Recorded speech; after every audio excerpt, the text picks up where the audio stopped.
Hello, so today I want to talk about symmetry. What is symmetry? It means that everything, two halves of a shape are equal. Is the human body symmetrical? Well, you would like to think so, but not too many people have pure symmetry. If you take a face and look at the two sides of the face, hard level you find identical left and right sides. The left and right side of the body, for many reasons, birth defects, genetics, injuries, are hardly ever symmetrical. So the human body is designed to work in a certain way. Everything's in balance, everything's working together in harmony. And we all imagine that our bodies work that way most of the time. Not really. We are an accumulation of the injuries we had over life, of the scars we've had over life, of the asymmetries that we pick up over life. And these accumulate over time, and as you age, these accumulations start to pull your body out of shape. That could be something that's happened 20 years ago. An example might be a knee injury, happened when you're 15. You might start to feel problems in the opposite knee 25, 30 years later. What are the reasons for this? Any injury in the body creates an abnormality, creates a scar. It's almost impossible for you to get any joint, any tissue 100% back to the perfection you had when you were born. The reasons for this is your body has to heal it. Any healing process can't create the original perfection. It has to be a slight imperfection. It can be minute. Over time, an accumulation of movements, this builds up tension. It can build up asymmetry. It pulls your body out of shape. If you think how many times you put your feet down when you move, and again you're putting 3, 4, 5, 6, 7 times your body weight down through your legs as you move, this asymmetry, this tension can build up. Arthritis is a perfect example. Osteoarthritis especially, or wear and tear as GPs are keen to call it, is basically that. It's the joints, it's the surfaces, it's the cartilage wearing out.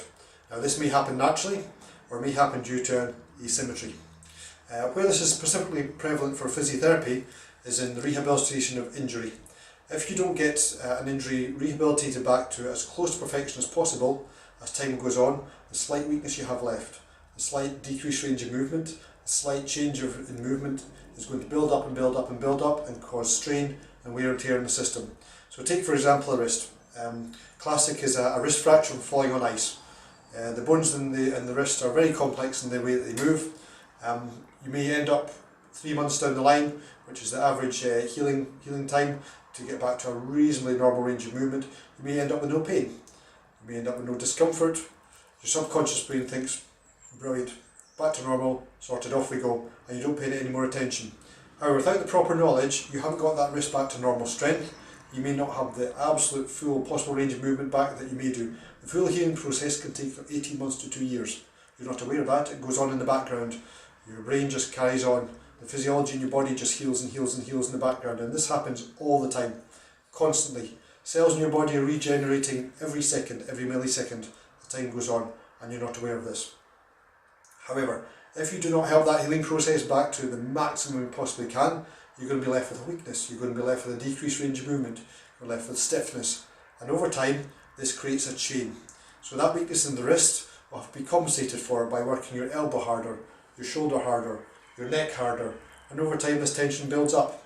And these are how you get elbow, shoulder, neck problems from wrist issue 5, 10, 15, 20, 30 years down the line. It turns into a chronic issue that you can't recover from. If you put in the work at the start, if you're really consistent, if you pay attention and put the effort in, then you're going to have the maximum outcome. And that's what's really important from physiotherapy.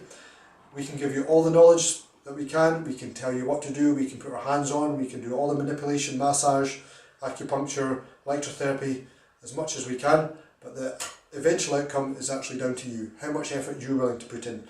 If you want the best outcome and the maximum benefit, you have to put the work in yourself. Thank you.